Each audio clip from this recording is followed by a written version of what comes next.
अस्सलामुअलैकुम।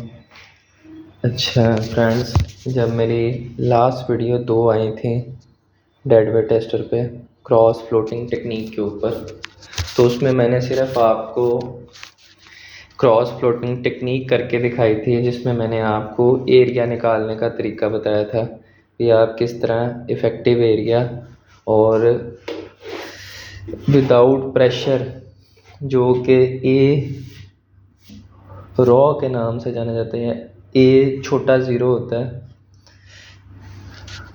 वो मैंने आपको निकालना बताया था।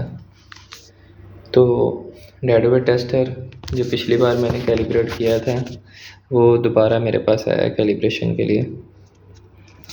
लेकिन इस बार मैंने सोचा है कि आपको सिर्फ टेक्निक के बारे में ना बताऊं, बल्कि आपको प्योर कैलकुलेशंस भी गाइड कर दूं भी क्रॉस फ्लोटिंग टेक्निक में कैलकुलेशंस कहाँ पे इस्तेमाल होती हैं।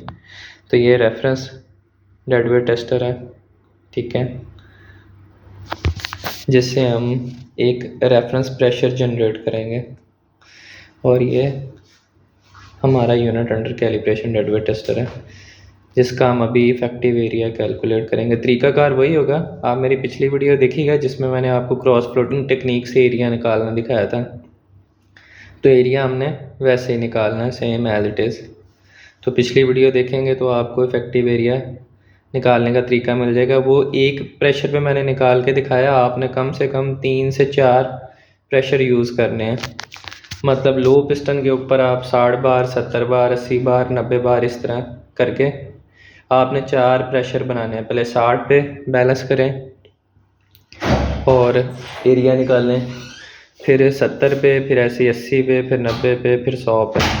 तो इस तरह आपने 5 एरिया निकालने हैं, इफेक्टिव एरिया, ताकि उन सब की जब एवरेजिंग की जा सके तो वो एक ऐसा एवरेज एरिया निकलता है जो कि ज़ीरो प्रेशर पे कंसिडर किया जाता है। तो इफ़ेक्टिव एरिया ऐसे आपने निकालना है, ठीक है। और दूसरा जो मेन चीज़ है एरिया निकालने के बाद क्रॉस फ्लोटिंग टेक्निक से, इसमें आपने लो पिस्टन पे अलहदा एरिया निकालना है और हाई पिस्टन पे अलहदा एरिया निकालना है। तो हर एरिया, जो भी इफेक्टिव एरिया आप निकालने लगेंगे, आपने कोशिश यही करनी है कि कम से कम 5 रीडिंग्स तो आप लें, 5 क्रॉस फ्लोटिंग करवाएं।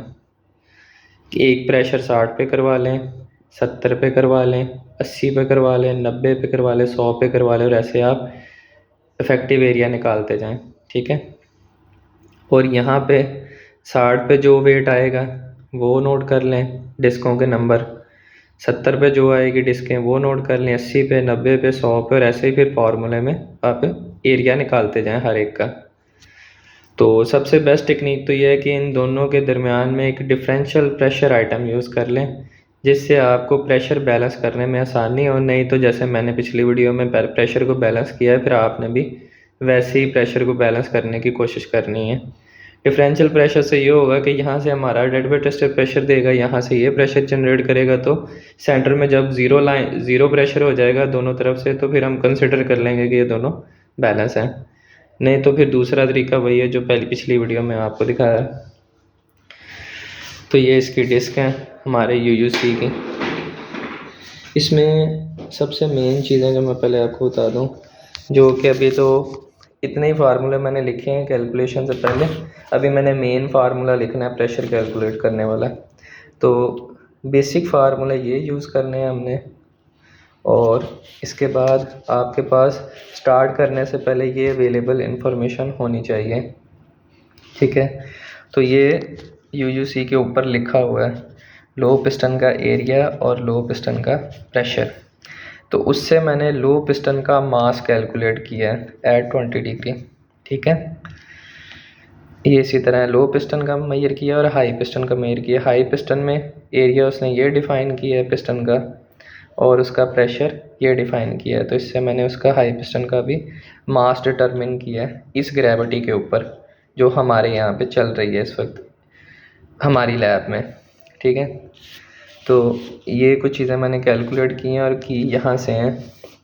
तो इसमें मुझे चाहिए थी पहले फोर्स यानी वेट W, तो मैंने प्रेशर लगाया, एरिया लगाया, और ये PSI में था, ये मीटर स्क्वायर में, सॉरी इंच स्क्वायर में।